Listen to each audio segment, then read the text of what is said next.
ದರ್ಕಿಗೆ ತುಂಬ ತುರ್ಕಿ ಆಗುತ್ತೆ. ಸೊ ಹಾಗಾಗಿ ಇದು ಮೇಲ್ಗಡೆಯಿಂದ ಮತ್ತೊಂದು ಅಂಗಿ ಹಾಕ್ಕೊಡುವ ಅಂತೇಳಿ ಅಂದ್ಕೊಂಡಿದ್ದೀನಿ. ಫುಲ್ ಅಂದರೆ ಒಂದು ಫುಲ್ ಬೆಳಗಿನ ಅಂದ ತಕ್ಷಣ ಅವಳು ಬಿದ್ದೋಗ್ಬಿಡತ್ತೆ. ಸಂಜೆ ಹೊತ್ತಿಗೆ ಫುಲ್ ಮರಕ್ಕೆ ಹರಡತ್ತೆ. ತುಂಬ ಗುಡ್ಸಾಯಿತು. ಈಗ ನೆಕ್ಸ್ಟ್ ಗಾಡಿ ಮೇಲಿಂದ ತರೋದು. ಬೀಳೋ ಸಾಧ್ಯತೆ ಇದೆ. ವರ್ಷದ ಮೊದಲ ಮಳೆ ನಮ್ಮ ಕಡೆಗೆ ಇವತ್ತು ಬೀಳ್ತಾ ಇದೆ. ನಿನ್ನೆ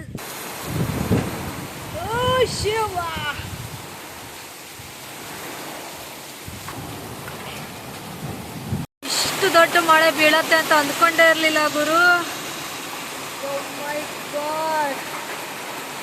ಎಲ್ಲ ನೀರು ಒಳಗಡೆ ಫುಲ್ ಗುಡುಗು ಮಿಂಚು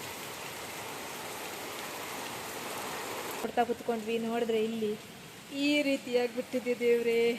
ಫುಲ್ ಫಸ್ಟ್ ಮಳೆ ಈ ರೀತಿ ಆಗುತ್ತೆ ಅಂತ ಗೊತ್ತಿರಲಿಲ್ಲ. ಎಷ್ಟು ದೊಡ್ಡ ಮಳೆ ಬಂತು ದೇವ್ರೆ. ಮಳೆ ಒಂದೇ ಬಂದು ಸಾಯಿಲಿ ಆಗಿತ್ತು, ಬಂದು ಬೇಡ ಅಂತ ಇರಲಿಲ್ಲ. ಬಟ್ ಗುಡುಗು ಮಿಂಚು ಮತ್ತು ಸ್ಪೆಷಲ್ಲಾಗಿ ಗಾಳಿ ತಗ್ಗಡೆ ಹಾರೋಯ್ತು ನಮ್ದು ಅಟ್ಟಕ್ಕೆ ಹಾಕಿರೋದು. ಅಷ್ಟೊಂದು ಮಳೆ. ಅರ್ಧ ಚಂದವಾಗಿ ನೀರು ಬಿದ್ದು ಸೂಪರಾಗಿದೆ. ಬಾಯ್ ಮಾಡೋಕ್ಕಂತ ನೋಡ್ಬೇಕು. ಇವಾಗ ತುಂಬ ಬಿದ್ದಿದೆ ಅಲ್ವಾ, ಎಲ್ಲನೂ ಹೆಕ್ಕಿ ಇಟ್ಕೋಬೇಕು. ಎಲ್ಲ ನೆಲ ಸಮಾನ ಆಗಿಬಿಟ್ಟಿದೆ. ಹೂವಿನ ಗಿಡ ಮಾವಿನಕಾಯಿ ಹೆಕ್ಕಿದೆ, ಅದನ್ನು ಕೂಡ ಒಳ್ಳೇದಿರೋದಷ್ಟನ್ನೇ ಹೆಕ್ಕಿದ್ದೀನಿ, ಚೆನ್ನಾಗಿರೋದು. ಬಾಕಿದನ್ನು ಸ್ವಲ್ಪ ಮೆದುವಾಗಿರೋದು ಮತ್ತು ಹಾಳಾಗಿರೋದನ್ನು ಹೆಕ್ಕಿ ಅಂಗ್ಲ ನೋಡಿದರೆ ಈ ರೀತಿಯಾಗಿಬಿಟ್ಟಿದೆ. ಫುಲ್ ಕೆಂಪು ಕೆಂಪು ಕೆಂಪು ಕೆಂಪು ಎಲ್ಲ ಅಷ್ಟು ಕರೆಕ್ಟಾಗಿ ಹೊಡೆದಿರುವಂಥ ಕಾಲಿಗೆ ಈ ರೀತಿಯಾಗಿ ಬಿದ್ದೋಯ್ತು. ಏನು ಮಾಡೋದು ಹೇಳಿ. ಮಳೆ ಬಿಡೋಕ್ಕಿಂತ ಮುಂಚೆನೇ ಈ ಕೆಲಸ ಮಾಡ್ಕೊಂಡ್ಬಿಟ್ಟಿದ್ದಿದ್ರೆ ಈಸಿಯಾಗಿರೋದು. ಇವಾಗ ಆಲ್ರೆಡಿ ಹಾಳೆನೆಲ್ಲ ಒದ್ದೆಯಾಗಿ ಮೆದುವಾಗಿತ್ತಲ್ಲ, ಸೊ ಹಾಗಾಗಿ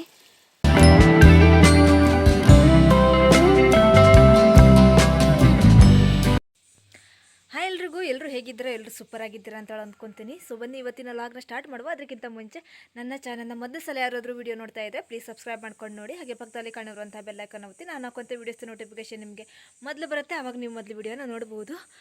ಇವತ್ತು ನಿನ್ನೆ ತೋಟಕ್ಕೆ ಹೋಗಿದ್ರಾಗಿತ್ತು. ಇವತ್ತು ಮನೆ ಹತ್ರ ಇರುವಂಥ ಮೇಲಿನ ತೋಟಕ್ಕೆ, ಅಲ್ಲಿ ಸೈಡಲ್ಲಿ ಒಂದು ಸ್ವಲ್ಪ ಬೇಣಕ್ಕೆ ದರ್ಕುಂಟು, ಅದನ್ನು ರಾಶಿ ಮಾಡಿ ಸ್ವಲ್ಪ ಹಾಕುವ. ನೆಕ್ಸ್ಟ್ ಗಾಡಿ ಮೇಲೆ ತರೋಕ್ಕೆ ಆಲ್ರೆಡಿ ಸ್ವಲ್ಪ ರಾಶಿ ಮಾಡಿಟ್ಟಿದ್ದೀವಿ, ಅದನ್ನು ಸ್ವಲ್ಪ ಮತ್ತು ರಾಶಿ ಮಾಡಿ ತರುವ ಅಂಥೇಳಿ. ಬಟ್ ಹತ್ತಿರದಲ್ಲಿ ಇರೋದನ್ನೇ ದರ್ಕ ಒಂದು ಸ್ವಲ್ಪ 10 ಪಾಟ್ ಆದರೆ 10 ಪಾಟು ತರುವ ಅಂತ ಹೇಳಿ ತಂದು ಅಲ್ಲೇ ಹಾಕುವ ಅಂತ ಹೇಳಿ ಇವತ್ತೇ ದರ್ಕ ಹಾಕ್ಲಿಕ್ಕೆ ಹೋಗ್ತಾ ಇದ್ದೀವಿ. ಸೊ ಆಲ್ರೆಡಿ ಅಪ್ಪ ಮೇಲೆ ಹೋಗಿದ್ದಾರೆ.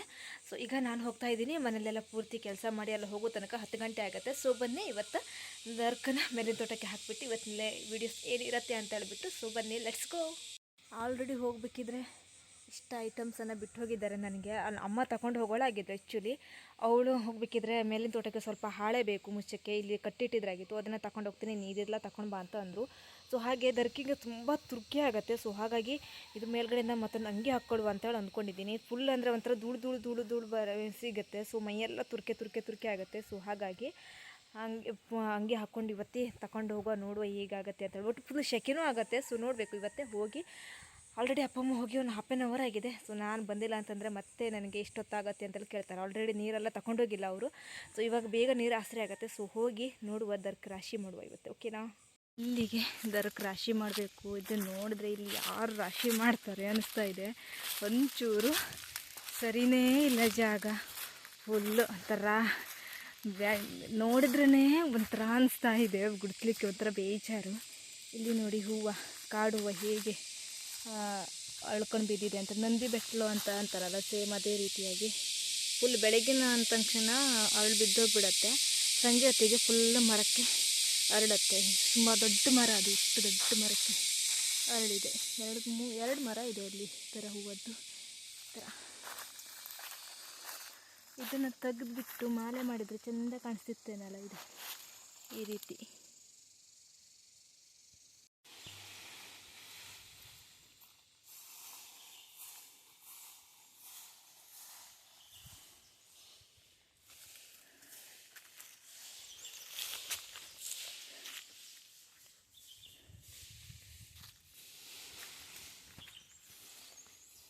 ಒಂದು ಬಣ್ಣಕ್ಕೆ ಸಾಕಾದಂಗಾಯಿತು. ಯಪ್ಪ ಎಷ್ಟು ಗುಡಿಸಿದ್ವಿ. ಯಪ್ಪ ಇಲ್ಲಿ ಒಂದಷ್ಟು ಸಾಕಾಗುವಷ್ಟನ್ನು ಗುಡಿಸಾಯಿತು. ಈಗ ನೆಕ್ಸ್ಟ್ ಗಾಡಿ ಮೇಲಿಂದ ತರೋದು.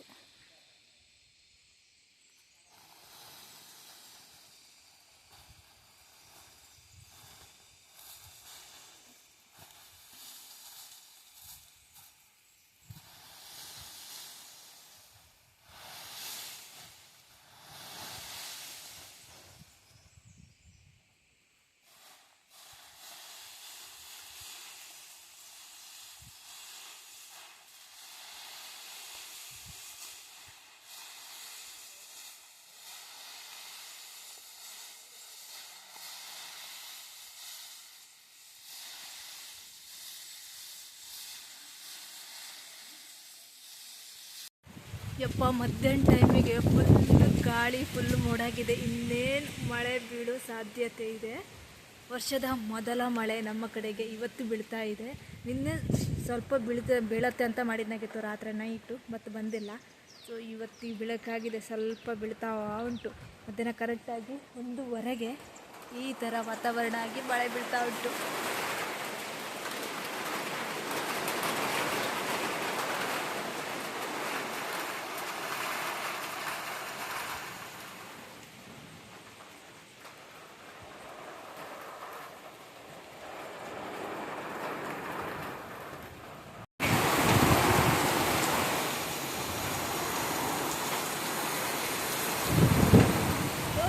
ಶಿವ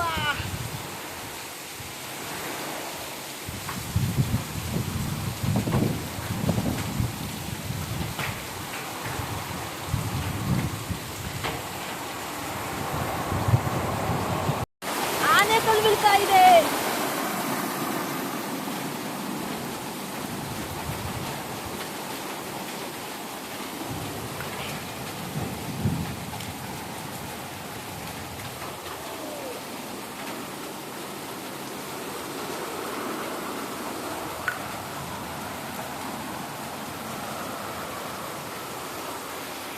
ಇಷ್ಟು ದೊಡ್ಡ ಮಳೆ ಬೀಳತ್ತೆ ಅಂತ ಅಂದ್ಕೊಂಡೇ ಇರಲಿಲ್ಲ ಗುರು. ಓ ಮೈ ಗಾಡ್.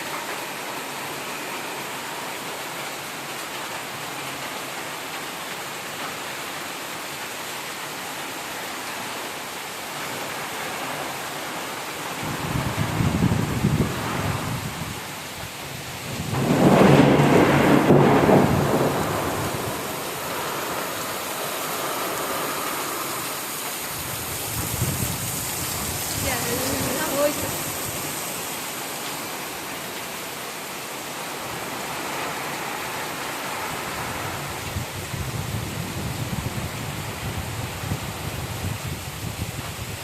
ವಾತಾವರಣಕ್ಕೆ ನಮ್ಮ ಮನೆ ಪರಿಸ್ಥಿತಿ ಹೀಗೆ ಆಯಿತು. ಎಲ್ಲ ನೀರು ಒಳಗಡೆ ಫುಲ್ಲು ಗುಡುಗು ಮಿಂಚು ಸಿಡ್ಲು. ಮಧ್ಯಾಹ್ನ ಅನ್ನುವಂಗೆ ಇರಲಿಲ್ಲ.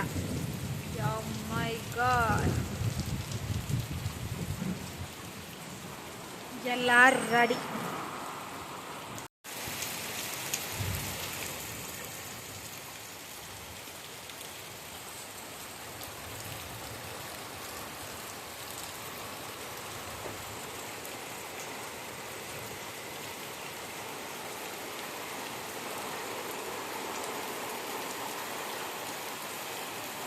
ಬದಿಗೆ ಈ ರೀತಿ ನಾವು ಹೋಗಿ ನೋಡೋಕೆ ಬಂದೇ ಇಲ್ಲ. ಮುಂದ್ಗಡೆ ಅಷ್ಟೇ ನೋಡ್ತಾ ಕೂತ್ಕೊಂಡ್ವಿ. ನೋಡಿದ್ರೆ ಇಲ್ಲಿ ಈ ರೀತಿಯಾಗಿ ಬಿಟ್ಟಿದ್ದೆ. ದೇವ್ರೆ, ಫುಲ್ ಹಾಳು ಮಾಡಿಬಿಡ್ತು ಈ ಮಳೆ. ಒಂದು ಮಳೆ ಬಂದು ಎಲ್ಲ ಕಡೆನೂ.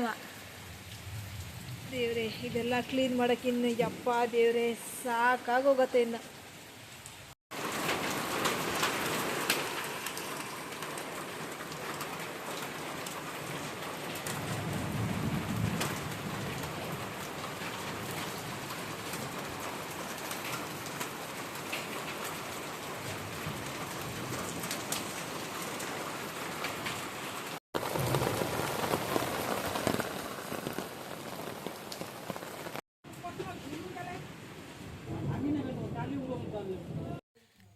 ಮಳೆ ಬಿದ್ದು ವಾತಾವರಣ ಫುಲ್ ಸೈಲೆಂಟು.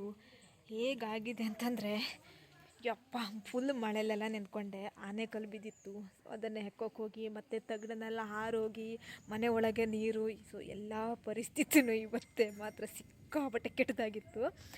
ಫುಲ್ ಅಂದರೆ ಫುಲ್ ನೆಂದೋಗಿತ್ತು. ಸ್ವಲ್ಪ ಬೆಂಕಿ ಮುಂದೆ ಕುತ್ಕೊಂಡು ಸ್ವಲ್ಪ ಟೀ ಕುಡಿದು ಎಲ್ಲ ಮಾಡಿ ಆಯಿತು. ಎಷ್ಟು ಸಪ್ಪೆ ಆಗಿದೆ ಅಂದರೆ ವಾತಾವರಣ. ಯಪ್ಪ, ನಿಜ ಹೇಳ್ತಾ ಇದ್ದೀನಿ, ಒಂದು ಸತಿ ಮಳೆ ಬಿದ್ದರೆ ಸಾಕಂತ ಅಂದ್ಕೊತಿದ್ರಾಗಿತ್ತು. ಬಟ್ ಒಂದು ಸತಿ ಮಳೆ ಬಿದ್ದಾದ್ಮೇಲೆ ಗೊತ್ತಾಯಿತು ಈ ರೀತಿ ವಾತಾವರಣ ಮತ್ತೆ ಬೇಡ ಅಂತ ಹೇಳಿ.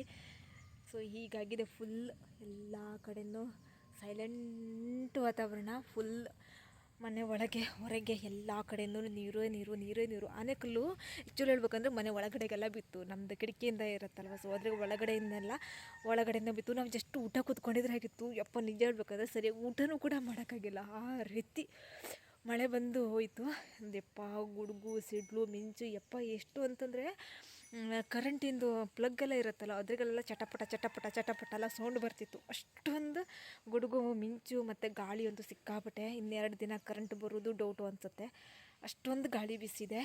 ಹಾಗೆ ದನನೂ ಕೂಡ ಮಳೆಯಲ್ಲೇ ಅಮ್ಮ ಹೋಗಿ ನೋಡ್ಕೊಂಡು ಬಂದಳು, ಎಲ್ಲಾದರೂ ಮತ್ತೆ ಗಾಳಿ ಬೀಸ್ತಾ ಇದೆ, ಎಲ್ಲಾದರೂ ಮರ ಗಿರ ಎಲ್ಲ ಬೀಳ್ಬೋದು, ಹೇಳಕ್ಕೆ ಬರೋದಿಲ್ಲ.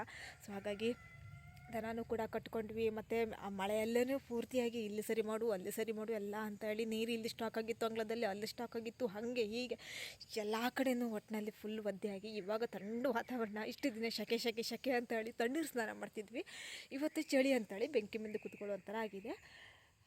ಈ ಫಸ್ಟ್ ಮಳೆ ಈ ರೀತಿ ಆಗುತ್ತೆ ಅಂತ ಗೊತ್ತಿರಲಿಲ್ಲ. ಎಷ್ಟು ದೊಡ್ಡ ಮಳೆ ಬಂತು ದೇವ್ರೆ. ಮಳೆ ಒಂದೇ ಬಂದು ಸಾಯ್ಲಿ ಆಗಿತ್ತು, ಅದು ಬೇಡ ಅಂತ ಇರಲಿಲ್ಲ. ಬಟ್ ಗುಡುಗು ಮಿಂಚು ಮತ್ತು ಸ್ಪೆಷಲ್ಲಾಗಿ ಗಾಳಿ ತಗ್ಗಡೆ ಹಾರೋಯ್ತು ನಮ್ದು ಅಟ್ಟಕ್ಕೆ ಹಾಕಿರೋದು. ಅಷ್ಟೊಂದು ಮಳೆ, ಯಪ್ಪ ಸಾಕಾಗೋಯ್ತು. ಹೀಗೆ ಆಗಿತ್ತು. ಸೊ ನೋಡಬೇಕು, ಇವತ್ತು ಮಧ್ಯಾಹ್ನ ಮೇಲೆ ದರ್ಕರಾಶಿ ಮಾಡೋಕ್ಕೆ ಹೋಗುವ ಅಂತ ಅಂದ್ಕೊಂಡಿದ್ವಿ, ಬಟ್ ಮುಗೀತು. ದರ್ಕರಾಶಿ ಮಾಡೋಕ್ಕೆ ಇವಾಗ ಒಂದೆರಡು ದಿನ ಆಗೋದಿಲ್ಲ. ಹೂವಿನ ಗಿಡ ಎಲ್ಲ ಅರ್ಧ ಬಾಗಿ ಹೋಗಿಬಿಟ್ಟಿದೆ, ಇನ್ನು ಅರ್ಧ ಚಂದವಾಗಿ ನೀರು ಬಿದ್ದು ಸೂಪರಾಗಿದೆ. ಗಿಡಗಳಿಗೆಲ್ಲ ಶಾಂತ ರೀತಿ ಅನಿಸುತ್ತೆ. ಇವತ್ತು ಖುಷಿಯಾಗಿ ನಗಾಡ್ತಿರ್ತಾರೆ. ಒಂದು 2 ದಿನ ಇನ್ನು ನೀರು ಬಿಡೋ ಕೆಲಸ ಇರೋದಿಲ್ಲ ತೋಟಕ್ಕೆ, ಹೂವಿನ ಗಿಡಕ್ಕೆ, ಎಲ್ಲದಕ್ಕೂ ಕೂಡ. ಅರ್ಧಕ್ಕರ್ಧ ಗಿಡಗಳೆಲ್ಲ ಆ ಕಡೆ ಈ ಕಡೆ ಬಾಗ್ಬಿಟ್ಟು ಏನೇನೋ ಅವಸ್ಥೆ ಆಗಿಬಿಟ್ಟಿದೆ.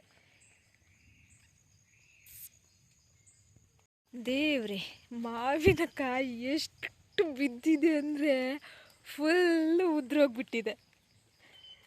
ಅದನ್ನು ಹೆಕ್ಕೊಂಡು ಬಂದರೆ ಚೆನ್ನಾಗಿರೋದಾದ್ರೂ ಉಪ್ಪಿನಕಾಯಿ ಹಾಕ್ಬೋದೆ ಅಂತ ನೋಡಬೇಕು. ಇವಾಗ ಗಾಳಿಗೆ ರಬ್ಬಸಕ್ಕೆ ಬಿದ್ದೋಗ್ಬಿಟ್ಟಿದೆ. ಇದು ನೋಡಿ, ಇದು ಹಸಿ ಇದೆ ಅಂದರೆ ಹಣ್ಣಾಗಿರ್ದಿಲ್ದೇ ಇರೋದು. ಇದನ್ನು ಕಟ್ ಮಾಡಿ ಅದನ್ನು ಉಪ್ಪಿನಕಾಯಿ ಮಾಡೋಕ್ಕಂತ ನೋಡಬೇಕು. ಇವಾಗ ತುಂಬ ಬಿದ್ದಿದೆ ಅಲ್ವಾ, ಎಲ್ಲನೂ ಹೆಕ್ಕಿ ಇಟ್ಕೋಬೇಕು. ಯಾವಾಗಲೂ ಮಳೆ ಜೋರಾಗಿ ಬಂದರೆ ಗಾಳಿ ಬೀಸ್ತಿದ್ರೆ ಮಾವಿನ ಹಣ್ಣಾಗೋ ಸೀಸನಿಗಾದರೆ ಎಲ್ಲರೂ ಮರದ ಕೆಳಗೆ ಇಡ್ತಿದ್ರಾಗಿತ್ತು. ಇವಾಗ ನೋಡಿ, ಹಣ್ಣಾಗೋಕ್ಕಿಂತ ಮುಂಚೆನೇ ಗಾಳಿ ರಭಸಕ್ಕೆ ಬಿದ್ದುಬಿಟ್ಟಿದೆ. ಇಲ್ಲಿ ನೋಡಿ ಹೀಗೆ ಇಂಥ ಒಳ್ಳೆ ಮಾವಿನಕಾಯಿ ಇಷ್ಟು ದೊಡ್ಡ ಆಗಿರೋದನ್ನು ಬಿದ್ದುಬಿಟ್ಟಿದೆ ದೇವ್ರಿ. ಅಷ್ಟೇ ಅಲ್ಲ, ಹಾನಿಗಳು ತುಂಬ ಆಗಿಬಿಟ್ಟಿದ್ದಾವೆ. ಇದೆ ಗೊಂತ್ಲಿಂದನೇ ಬಿದ್ದುಬಿಟ್ಟಿದೆ ಅನಿಸುತ್ತೆ. ಯಪ್ಪ, ಒಂದು ದೊಡ್ಡ ಬುಟ್ಟಿನೇ ತಗೊಂಡು ಬರಬೇಕು ಅನಿಸುತ್ತೆ ಎಲ್ಲ ಹಾಕಲಿಕ್ಕೆ. ತುಂಬ ಹಾನಿಯಾಗಿದೆ. ಇಲ್ಲಿ ನೋಡಿ, ನಮ್ಮ ಕಬ್ಬು ಅಡ್ಡ ಬಿತ್ತು. ಆ್ಯಂಡ್ ಇಲ್ಲಿ ಸೈಡಿಗೆ ಬಿಸಿಲು ತಾಗುತ್ತೆ ಅಂತ ಹೇಳಿ ಕಟ್ಟಿರೋದು ಅಡಿಕೆ ಶಶಿ ಮೇಲೆ ಬಂದು ಬಿಡ್ತು, ಗಾಳಿಗೆ ಬಿದ್ದಿರೋದು ಇದು ಅಷ್ಟೂ ಕೂಡ. ಆಗ ಅಲ್ಲಿರೋದು ಸೈಡಿಗೆ ಇದ್ರ ಮೇಲೆ ಬಂದು ಹತ್ತು ಕೂತ್ಕೊಂತು ದೇವ್ರೆ, ಎಲ್ಲ ಹಾನಿ ಆಯಿತು. ಇಲ್ಲಿ ಬದನೆಕಾಯಿ ಗಿಡ ನೆಟ್ಟಿದ್ದು ಮತ್ತು ಟೊಮೆಟೊ ಗಿಡ ಎಲ್ಲ ನೆಲ ಸಮಾನ ಆಗಿಬಿಟ್ಟಿದೆ. ಹೂವಿನ ಗಿಡ ಪ್ರತಿಯೊಂದು ಕೂಡ ನೆಲ ಸಮಾನ. ಗಾಳಿ ಎಷ್ಟು ಬೀಸಿರಬಾರ್ದು. ನಾನು ಹೊರಗಡೆ ಇದ್ದಿದ್ರೆ ಗಾಳಿ ಸಲ್ಲಿ ನಾನು ತೇಲ್ಕೊಂಡು ಹೋಗ್ತಿದ್ದೆ ಅನಿಸುತ್ತೆ, ಅಷ್ಟು ಗಾಳಿ ಇತ್ತು. ಇವಾಗ ಮಾವಿನಕಾಯಿ ಹೆಕ್ಕಿ ಸರಿ ಮಾಡಬೇಕು. ಇಮ್ಯಾಜಿಷನ್ನು ಕೂಡ ಮಾಡ್ಕೊಂಡಿರಲಿಲ್ಲ. ಒಂದು ಬಕೆಟ್ ಸಿಕ್ತು ಮಾವಿನಕಾಯಿ ಹೆಕ್ಕಿದೆ, ಅದನ್ನು ಕೂಡ ಒಳ್ಳೇದಿರೋದಷ್ಟನ್ನೇ ಹೆಕ್ಕಿದ್ದೀನಿ, ಚೆನ್ನಾಗಿರೋದು. ಬಾಕಿದನ್ನು ಸ್ವಲ್ಪ ಮೆದುವಾಗಿರೋದು ಮತ್ತು ಹಾಳಾಗಿರೋದನ್ನು ಹೆಕ್ಕಿಲ್ಲ. ಒಂದು ಬಕೆಟು, ಯಪ್ಪ, ಹಣ್ಣು ಹಾಕಿದ್ರೆ ಎಷ್ಟು ತಿನ್ಬೋದಿತ್ತು, ಅಷ್ಟು ವೇಸ್ಟ್ ಆಯ್ತಲ್ಲ ದೇವ್ರೆ. ಚಿಕ್ಕ ಮಾವಿನಕಾಯಿಂದ ಹಿಡಿದು ಇಷ್ಟು ಚಿಕ್ಕದು ಅಂದರೆ ಫಸ್ಟ್ ಒಂದು ಸತಿ ಸೆಕೆಂಡ್ ಒಂದು ಸತಿ ಈ ಥರ ಕಸ್ತರಿ ಬಂದಿರೋದು, ಚಿಕ್ಕ ಮಿಡಿಯಿಂದ ಹಿಡಿದು ದೊಡ್ಡ ತನಕನೂ ಬಿದ್ದಿದೆ. ಇದು ನೋಡಿ, ಇದನ್ನು ಕೂಡ ಇಷ್ಟು ಚಿಕ್ಕದ್ರಿಂದ ಹಿಡಿದು ಇಷ್ಟು ದೊಡ್ಡ ತನಕನೂ ಬಿದ್ದಿದೆ. ಇನ್ನೇನು 15 ದಿನಕ್ಕೆ ಇದು ಹಣ್ಣಾಗಲಿ ಸ್ಟಾರ್ಟ್ ಆಗ್ತಿತ್ತು. ಈ ಮಳೆಗಾಲದಲ್ಲಿ ದೇವ್ರೆ ಅಷ್ಟು ಕೂಡ ಉದುರೇ ಹೋಯಿತು. ಮಾವಿನಕಾಯಿ ನೋಡಿ ಸಿಕ್ಕಾಬಿಟ್ಟು ಬೇಜಾರು ಅನಿಸ್ತು. ಒಂದು ಬಕೆಟ್ ಸಿಕ್ಕಿತ್ತಲ್ಲ, ಇದು ಅರ್ಧ ಅಣ್ಣನ ಮನೆ ಕಳಿಸ್ಕೊಟ್ಟಿದ್ದೀನಿ. ಅಣ್ಣ ಬಂದಿದ್ದಾಗಿತ್ತು ಮಧ್ಯಾಹ್ನ, ಸೊ ಅವ್ನ ಮನೆ ಹೋಗ್ತಿದ್ದಾಗಿತ್ತು. ಹಾಗೆ ಅವರಿಗೆ ತಿನ್ಬೋದು ಅವರು ಕೂಡ, ಯಾಕೆಂದರೆ ಮಾವಿನ ಆಲ್ಮೋಸ್ಟ್ ಕೊಚ್ಕೊಂಡು ಅಥವಾ ಗೊಜ್ಜು ಮಾಡಿಕೊಂಡು ಅಥವಾ ತಂಬಳಿ ಮಾಡಿಕೊಂಡು ಎಲ್ಲ ತುಂಬ ಥರ ಮಾಡ್ಕೊಂಡು ತಿನ್ಬೋದಲ್ಲ. ಸೊ ಹಾಗಾಗಿ ಅವರು ಅಲ್ಲಿ ತುಂಬ ಜನ ಇದ್ದಾರಲ್ಲ ಅಣ್ಣಂದಿರು, ಸೊ ಅವ್ರು ತಿಂತಾರೆ ಅಂತ ಹೇಳ್ಬಿಟ್ಟು ಅರ್ಧನ ಕಳಿಸ್ಕೊಟ್ಟಿದ್ದೀನಿ, ಅರ್ಧ ನಾನು ಇಟ್ಕೊಂಡಿದ್ದೀನಿ. ನಾನು ತಿಂತೀನಿ ಎಲ್ಲೋ ಗೊತ್ತಿಲ್ಲ. ಸೊ ಹೆಕ್ಕಿ ಇಟ್ಕೊಂಡ್ಕೊಂಡು ತುಂಬ ಬೇಜಾರಾಯ್ತಪ್ಪ, ಅದು ಹಣ್ಣಾಗಿ ತಿಂದಿದ್ರೆ ಎಷ್ಟು ಟೇಸ್ಟ್ ಆಗ್ತಿತ್ತು ಅಂತ ಹೇಳ್ಬಿಟ್ಟು. ಸೊ ಈಗ ನಾನು ಅಮ್ಮ ಸೇರ್ಕೊಂಡು ತೋಟಕ್ಕೆ ಹೋಗ್ತಾಯಿದ್ವಿ. ಹಾಳೆ ಇವಾಗ ಮೆದುವಾಗಿರಬೇಕು, ಯಾಕೆಂದರೆ ಮಳೆ ಬಿದ್ದಿರೋದ್ರಿಂದ ಹಾಳೆನ ಹೋಗಿ ಮುಚ್ಚಿಬಿಡುವ ಅಂತ ಹೇಳಿ ಅಂದ್ಕೊಂಡಿದ್ವಿ. ಒಂದು ಸ್ವಲ್ಪ ಪೆಂಡಿಂಗಲ್ಲಿ ಇತ್ತಲ್ಲ, ಸೊ ಅದಕ್ಕೆ ಹಾಕಿದ್ದೀವಲ್ಲ ಅರ್ಥ, ಇನ್ನು ಅದನ್ನಷ್ಟು ಮುಚ್ಚಿಬಿಡುವ ಅಂತ ಹೇಳಿ. ಮಾವಿನ ಹಣ್ಣು ಹೆಕ್ಕಕ್ಕೆ ಹೋದಾಗ ಅಲ್ಲಿ ಚೌಳಿ ಇತ್ತಾಗಿತ್ತು, ಅದು ಪೂರ್ತಿ ಮೈ ಮೇಲೆ ಹೊತ್ಕೊಂಡು ಎಲ್ಲ ಕಡೆಗೆ ತುರ್ಕೆ ಸ್ಟಾರ್ಟ್ ಆಗಿಬಿಟ್ಟಿದೆ. ಸೊ ಈಗ ತೋಟಕ್ಕೆ ಹೋಗಿ ಹಾಳೆನ ಮುಚ್ಚಬೇಕು. ಸೊ ಬೇಗ ಹೋಗಿ ಬೇಗ, ಅವರು ಜಸ್ಟ್ 4 ಗಂಟೆ ಆಗಿದೆ. ನೋಡಿದ್ರೆ ಈವ್ನಿಂಗ್ ಟೈಮ್ ಥರ ಆಗಿದೆ ಫುಲ್. ಹಿಂದ್ಗಡೆ ಫುಲ್ ಈವ್ನಿಂಗ್ ಅಂದರೆ ಸಂಜೆ ಒಂದು ಸುಮಾರು 6 ಗಂಟೆ ಆಗುತ್ತಲ್ಲ, ಆ ಥರ ಆಗಿಬಿಟ್ಟಿದೆ. ನಮ್ಮ ಮನೆ ಅಂಗಳ ನೋಡಿದರೆ ಈ ರೀತಿಯಾಗಿಬಿಟ್ಟಿದೆ. ಫುಲ್ ಕೆಂಪು ಕೆಂಪು ಕೆಂಪು ಕೆಂಪು ಎಲ್ಲ ಅಷ್ಟು ಚಂದ ಮಾಡಿದ್ರಾಗಿತ್ತು, ಸಾರಿಸಿ ಎಲ್ಲ ಮಾಡಿ ಫುಲ್ ಈ ಥರ ಆಗಿಬಿಟ್ಟಿದೆ. ಫುಲ್ ಎಲ್ಲ ಕಡೆಯೂ ಫುಲ್ ಕೆಂಪು. ಸೊ ಅದಕ್ಕೆ ಈಗ ಮಣ್ಣು ಹಚ್ಚಿ ಮತ್ತು ಸಗಣಿ ಸಾರಿಸುವಂಥ ಪರಿಸ್ಥಿತಿ ಆಗಿದೆ. ಗಾಳಿಗೆ ತಗಡು ಹಾರೋಗ್ಬೇಕಾ ಇಲ್ಲಿ ಒಂದೆರಡು ನಾಲ್ಕು ತಗಡು ಹಾರೋಗ್ಬಿಟ್ಟಿತ್ತು. ಏನು ಮಾಡೋಕ್ಕಲ್ಲ, ಅಷ್ಟು ನೀರು ಒಳಗಡೆ ಬುಟ್ಟಿ ಗಿಟ್ಟಿ ಎಲ್ಲ ಇಟ್ಟರು, ಅದನ್ನು ಫುಲ್ ಆಯಿತು ಬುಟ್ಟಿನೂ, ಅದ್ರೂ ಮೇಲಿಂದ ನೀರು ಚೆಲ್ತು. ಸೊ ಎಲ್ಲ ಆಗಿ ಪರಿಸ್ಥಿತಿ ಗಂಭೀರ ಆಗಿದೆ. ಈಗ ತೋಟಕ್ಕೆ ಹೋಗಿ ನೋಡುವ ಏನು ಮಾಡುವುದು ಅಂತ ಹೇಳ್ಬಿಟ್ಟು. ತೋಟಕ್ಕೆ ಹೋದರೆ ಮೈಯೆಲ್ಲ ಎಷ್ಟು ಗಲೀಜಾಗುತ್ತೆ ಅಂತ ಗೊತ್ತಿಲ್ಲ. ಸೊ ಹೋಗಿ ನೋಡುವ, ಓಕೆನಾ. ಒಂದು ಮಳೆಯಿಂದ ಇಲ್ಲಿ ನೋಡಿ ಕರೆಕ್ಟಾಗಿ ಹೊಡೆದಿರುವಂಥ ಕಾಲಿಗೆ ಈ ರೀತಿಯಾಗಿ ಬಿದ್ದೋಯ್ತು. ಏನು ಮಾಡೋದು ಹೇಳಿ. ಈ ರೀತಿ ಕರೆಕ್ಟಾಗಿ ಮಾಡಿರುವಂಥ ಕಾಲಿಗೆ ಈ ಅವಸ್ಥೆಗೆ ಬಂತು ಒಂದೇ ಮಳೆಗೆ. ಈ ಟೈಮಿಗೆಲ್ಲ ಇಷ್ಟು ದೊಡ್ಡ ಮಳೆ ಬಂದು ಈ ಥರ ಅನಾಹುತ ಮಾಡುತ್ತೆ ಅಂತ ನಮಗೆ ಗೊತ್ತಿತ್ತಾ? ಏನು ಮಾಡೋಕ್ಕೂ ಆಗೋದಿಲ್ಲ. ಬಂದಿದ್ದು ಹಾಳು ಮಾಡಿಟ್ಟು ಹೋಗಾಯಿತು. ಈಗ ತೋಟದ ಅವಸ್ಥೆ ಈ ರೀತಿ ಇದೆ. ತಗೊಂಡು ಬಂದಿದ್ದೀವಿ 2 ಹೊಚ್ಚೆ, ಮತ್ತು ಇವತ್ತು ಬೆಳಿಗ್ಗೆ 1-2 ಹೊಚ್ಚೆ ತಂದಿದ್ದಾರೆ ಅಮ್ಮ. ಇವಾಗ ಇದೆಷ್ಟನ್ನು ಇಲ್ಲಿಗೆ ಹಾಕೋದು, ಹಾಗೆ ಈ ಕಾಲಿಗೆ ಸೀರೆ ಹೊಡೆಯೋದುಂಟು ಒಂದು ಸ್ವಲ್ಪ, ಅದನ್ನಷ್ಟನ್ನು ಹೊಡೆದು ಮುಗಿಸಿಟ್ರೆ ಕೆಲಸ ಮುಗಿಯುತ್ತೆ. ಈ ಕೆಳಗಿನ ತೋಟಕ್ಕೆ ಆಗಿರೋ ಥರ ಈ ತೋಟಕ್ಕೆ ನಾವು ಸೀರೆ ಹೊಡೆದಿಲ್ಲ ಅಂದರೆ ಎಲ್ಲ ಹೋಗ್ತಾಯಿತ್ತು. ಆ ತೋಟಕ್ಕೂ ದರಕ್ಕೆ ರಾಶಿ ಮಾಡೋ ಬದಲು ಇದನ್ನೇ ಮಾಡಿದಿದ್ರೆ ಅದನ್ನ ಕಾಲಿಗೆ ಆದರೂ ಸರಿಯಾಗಿರ್ತಾಯಿತ್ತು. ಎಲ್ಲ ಆದಮೇಲೆ ಹೇಳಿ ಏನು ಪ್ರಯೋಜನ ಅಲ್ವಾ. ಈಗ ಫಸ್ಟ್ ಕೆಲಸ ಈ ಹಾಳೆನೆಲ್ಲ ಮುಚ್ಚೋದು. ನನ್ನ ಅವಸ್ಥೆ ಉಂಟಲ್ಲ, ಫುಲ್ಲು ಮೈ ರಾಡಿ ಕೆಳಗಿನ ತೋಟದಿಂದ ಹಾಳೆನ ತಗೊಂಡು ಬಂದು ಮೇಲಿನ ತೋಟಕ್ಕೆ ಅಷ್ಟನ್ನು ಕೂಡ ಫಿನಿಶ್ ಮಾಡಿದ್ವಿ ಮುಚ್ಚಿ. ಎಲ್ಲಿ ಸ್ವಲ್ಪ ಶಾರ್ಟೇಜ್ ಇತ್ತಲ್ಲ ಅಷ್ಟನ್ನು ಕೂಡ ತಂದು ಅಷ್ಟು ಕೂಡ ಫಿನಿಶ್ ಮಾಡಿದ್ವಿ. ಇನ್ನು ಜಾಸ್ತಿ ಇರೋದನ್ನು ಕಟ್ಟಿ ಈಗ ಮತ್ತೆ ಅದೇ ತೋಟಕ್ಕೆ ರಿಟರ್ನ್ ತಗೊಂಡು ಹೋಗೋದು. ಎಷ್ಟು ಹೇಗಾಗಿದೆ ಅಂತಂದರೆ, ಇಲ್ಲಿ ಜಾಸ್ತಿ ಆದರೆ ಅಲ್ಲಿಂದ ತಗೊಂಡು ಬರೋದು, ಅಲ್ಲಿಂದ ಜಾಸ್ತಿ ಆದರೆ ಇಲ್ಲಿಂದ ತಗೊಂಡು. ಸೊ ಹೀಗಾಗಿದೆ. ಸೊ ಅಷ್ಟನ್ನು ಕೂಡ ಫಿನಿಷನ್ನು ಮಾಡಿದ್ವಿ. ಇನ್ನೇನಿಲ್ಲ, ಈ ತೋಟಕ್ಕೆ ದರ್ಕಂಡು ಹಾಕೋದುಂಟು. ಮಳೆ ಬಿಡೋಕ್ಕಿಂತ ಮುಂಚೆನೇ ಈ ಕೆಲಸ ಮಾಡ್ಕೊಂಡ್ಬಿಟ್ಟಿದ್ದಿದ್ರೆ ಈಸಿಯಾಗಿರೋದು. ಇವಾಗ ಆಲ್ರೆಡಿ ಹಾಳೆನೆಲ್ಲ ಒದ್ದೆಯಾಗಿ ಮೆದುವಾಗಿತ್ತಲ್ಲ, ಸೊ ಹಾಗಾಗಿ ಮತ್ತೆ ನೆನೆಸೋಕೆ ಹಾಕಿ ಅದನ್ನು ಮತ್ತೆ ನೀರು ಹಾಕಬೇಕು, ಅದನ್ನು ಮಾಡಬೇಕು ಅನ್ನೋದಿಲ್ಲ. ಸೊ ಇವತ್ತು ಕಷ್ಟಪಟ್ಟು ಈ ಮಳೆಯಲ್ಲಿ ನೆಂದ್ಕೊಂಡು, ಚಿಕ್ಕದಾಗಿ ಇನ್ನೂ ಕೂಡ ಮಳೆ ಬೀಳ್ತಾನೇ ಇದೆ, ಫುಲ್ ನೆಂದ್ಕೊಂಡ್ಬಿಟ್ಟಿದ್ದೀನಿ. ಫುಲ್ ಅಂದರೆ ಫುಲ್ ಒದ್ದೆ ಆಗಿಬಿಟ್ಟಿದ್ದೀನಿ. ಆದರೂ ಕೂಡ ಇದಿಷ್ಟನ್ನು ಕೆಲಸ ಮಾಡಿ ಮುಗಿಸಿದ್ವಿ. ಕೆಳಗಿನ ತೋಟಕ್ಕೆ ಕಾಲಿಗೆ ಎಲ್ಲ ಆಲ್ರೆಡಿ ಒಂದೊಂದು ಕಡೆ ಹೋಗಿಬಿಟ್ಟಿದೆ. ಅದನ್ನು ಕಟ್ಟಿಬಿಟ್ಟು ನಾಳೆ ಎಷ್ಟೊತ್ತಿಗೆ ಅದಕ್ಕೂ ಕೂಡ ಸೀರೆಯನ್ನು ಹೊಡಿಸ್ಬೇಕು. ಆಲ್ರೆಡಿ ಹೊಡೆಯೋದು ಬೇಕಿತ್ತು, ಆದರೆ ದರಕ್ರಾಶಿ ಮಾಡುವ ಅಂತಂದರು ನಮ್ಮಪ್ಪ. ಸೊ ಹೇಳಿದರೆ ನಮ್ಮಪ್ಪ ಕೇಳಲಿಲ್ಲ. ಇವಾಗ ನೋಡಿದ್ರೆ ಈಗ ಡಬಲ್ ಕೆಲಸ ಆಗಿದೆ. ಕಾಲಿಗೆ ಒಂದೊಂದು ಕಡೆ ಬಿದ್ದೋಗಿದೆಯಲ್ಲ, ಅದನ್ನು ಕಟ್ಟಿಬಿಟ್ಟು ಮತ್ತು ಸೀರೆನ ಹೊಡಿಸ್ಬೇಕು. ಡಬಲ್ ಕೆಲಸ ಆಗಿರೋದ್ರಿಂದ ಏನು ಮಾಡೋಕ್ಕಾಗಲ್ಲ. ನಾವು ಅಂದ್ಕೊಂಡಿದ್ದಂಗೆ ಮಳೆ ಬೆಳೆ ಎಲ್ಲ ಆದರೆ ಚೆನ್ನಾಗಿರ್ತಿತ್ತು. ಸೊ ಈಗ ಮನೆಗೆ ಹೋಗಿ ಸ್ನಾನ ಎಲ್ಲ ಮಾಡ್ಕೊಂಡು ಫ್ರೆಶ್ ಅಪ್ ಆಗಬೇಕು. ಸೊ ಇವತ್ತಿನ ಮಳೆ ಹೇಗಿತ್ತು, ಇವತ್ತಿನ ಅಂತೂ ಮಳೆ ಬೇಕಿತ್ತು, ಬಟ್ ಈ ರೀತಿ ಬೇಡಾಗಿತ್ತು. ಸೊ ನೆಕ್ಸ್ಟ್ ವಿಡಿಯೋ ಜೊತೆಗೆ ಮತ್ತೆ ಸಿಗೋ. ಅಲ್ಲಿ ತನಕ ಎಲ್ರಿಗೂ ಕೂಡ ನನ್ನ ಕಡೆಯಿಂದ ಬಾಯ್.